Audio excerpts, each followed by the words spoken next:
So thanks for all joining us today. This is going to be Scram with Smiley. Nothing particularly healthy today. Got a little bit of a coronation chicken wrap, cookie. I've got a dark Belgian chocolate ginger, whatever that is.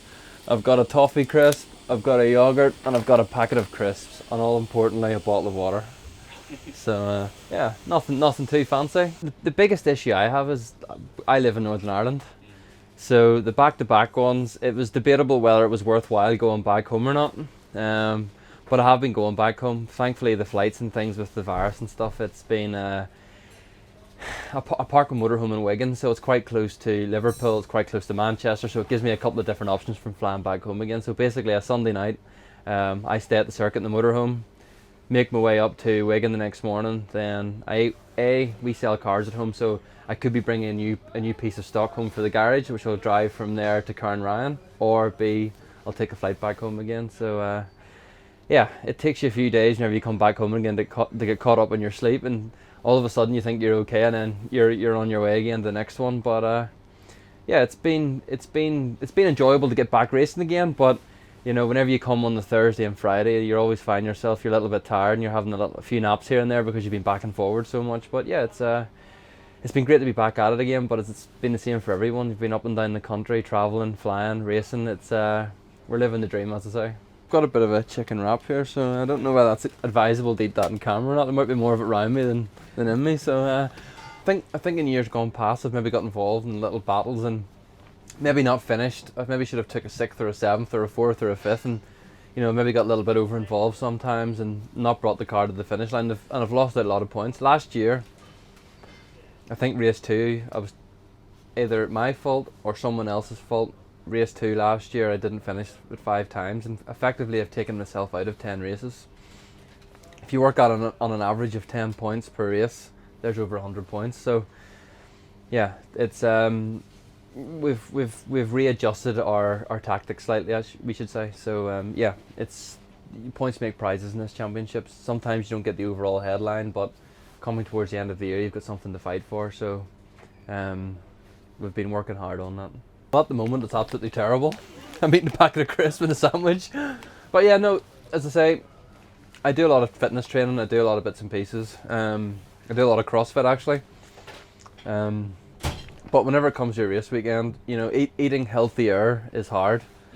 You know, you've got so many things going on. For someone to bring you in a lunch and set it down, it's quite nice sometimes just to be able to pick up a little bit of unhealthy stuff. But yeah, it is always on my mind about eating healthy and keeping my weight and all that right, because it is very important. With this championship being so close, the smallest little things make a massive difference. So yeah, it's part of anyone who takes this seriously.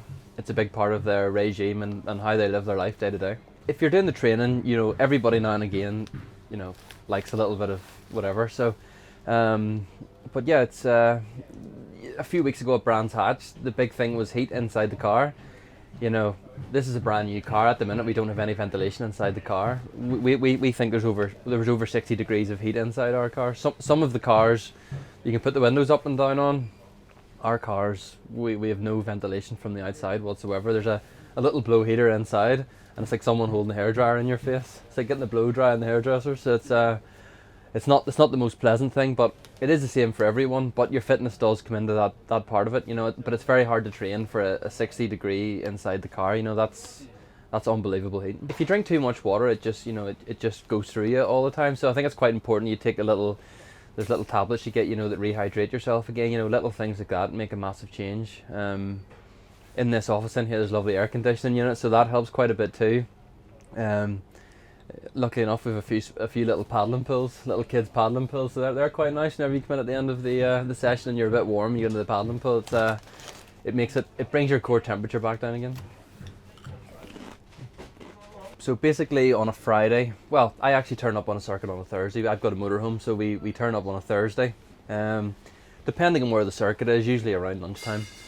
I basically come down, see all the guys, you know, see what they're up to, see where they are with the car, any updates we have, any changes we've made in the setup. You know, it's always sort of the first thing we talk about whenever we come. Friday is you know, you get a bit of a lie in the Friday morning, which is quite nice. I sort of make my way down here about 9 o'clock, have a cup of coffee, we'll have a little talk through the run plan, see what the plan is. With the meetings being so close together at the moment, we normally do a shakedown between events. So to make sure the car is fine, the clutch is fine, everything's working as it should, we do a radio check. So now with the races being so close together, we have the shakedown now on a Friday evening on the circuit. So today is Friday. I'm having my yogurt now. So yeah, we're going to have a little bit of a shakedown later on. Make sure everything's fine, make sure we've no problems, because once the weekend gets going, it's relentless. You know, FP1 comes, FP2 comes, all of a sudden you're into qualifying then. So it's so important that we don't lose any time on circuit with a silly little gremlin with the car, maybe a little problem with the brakes or a little problem with the engine or a little electrical problem, because between events, our guys out in the workshop here totally rebuild the car. You know, the engine's out, the subframes are out, the brakes are all checked, the fuel tanks are all checked, the whole thing is checked, you know, methodically through the whole car. So whenever it's all put back together again, sometimes you can have a little something that's maybe just not 100% where it should be. It maybe needs a little bit of adjustment. You've got the water pipes come on, you know, there's so many things that have been taken off the car. It's really, really important that we have it in the right place for FP1 and FP2, because as I say, it is relentless, and one missed session puts you on the back foot for the rest of the weekend. I think it really depends of where you've qualified. You know, if you've qualified in the body of the pack somewhere between 10 and 15, it's so essential that you finish race one somewhere in the points, somewhere that puts you in a position that you can fight for the reverse grid in race two. So you want to be somewhere between 6 and 12 for race two. That gives you the opportunity to be in the lottery for race three. So you can turn your two sort of points finishes into a reverse grid. That puts you on to a position where you possibly can win the race, finish on the podium, finish in the top 5, which is very, very important to put yourself a championship attack on, whether it's the independence or the overall one, because it gives you the points. You've had 2 consistent scores in race 1, you then go for your result in race 3, and it's basically the opposite way around. If you go for pole in race 1, you have a lot of weight on for race 2 then. So race 3 is damage limitation, so your day basically role reverses between race 1 to race 3. You either have a good start of the day or a good end of the day. So as long as you have one or the other, you've had a good weekend. And obviously you've brought the car home with the events being so close together with minimal damage.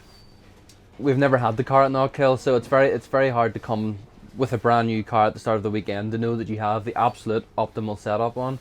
You know, this is our 4th weekend now, so we've been working very hard in setup.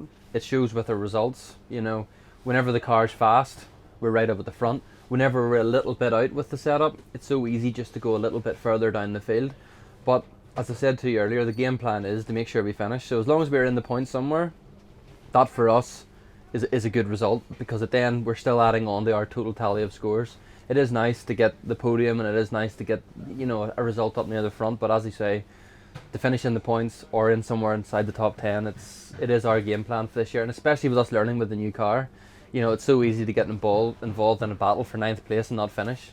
That then puts you to last for the next race, and instead of scoring points and learning more about the car, you're then involved in a race, battling through. And yes, that will happen to us weekends. You know, it happens to everyone. It happens to the champions, it happens to the previous champions, it happens to us all. You know, there's some days where you're a little bit out of position, you have to push forward, but if you can stay in the body of the field somewhere, continue to score points, learn more about the car, collect more data, all the data engineers never come back in again. If they've got a full race worth of data, it's better than not finishing. So it's it's really, really important. I think I said at the start of the season, if we're finishing somewhere in the top 10 every weekend, getting ourselves into the reverse grid, we've been happy. And most, you know, the 3 weekends that we've had ourselves in a chance of being in the reverse grid. Maybe haven't had it picked out, but we've scored consistent points. You know, this team is a relatively new team. You know, I've been in the championship now for 4 seasons. I bring a certain, you know, a little bit of experience to the team. You know, these guys that are involved in the team now, a lot of them have been involved in other teams. They've all been at a high level before, but whenever we all come as a new team, it takes a little bit of while for it all gel together, everyone to find their exact place. But luckily enough, from the first weekend, we've all worked very well together. We've all got the same goal, and we've all got the same vision that we all want to do as well as we can. So yeah, it's been a pleasure to be a part of, to be honest, because we all get on so well. There's no problems, and you know, we all get on very well. The team works very well, so that then makes it enjoyable. And whenever you're enjoying it, it then promotes to give you a bit more success. So yeah, it's been great so far. You know, we've really enjoyed it, and that's not just to say it because I'm on camera. I genuinely am happy being here, and anybody that knows me, if I'm happy, you know, I'm usually in a good place. So it's yeah, it's been really good. Thanks everyone. I hope I haven't disturbed you too much by the way I eat my food. Hope you've really enjoyed the insight we have on a BTCC weekend. We know you're all disappointed you can't be back at the circuits just yet, but if you quite kindly let me finish off my lunch, it would be great. Thank you very much.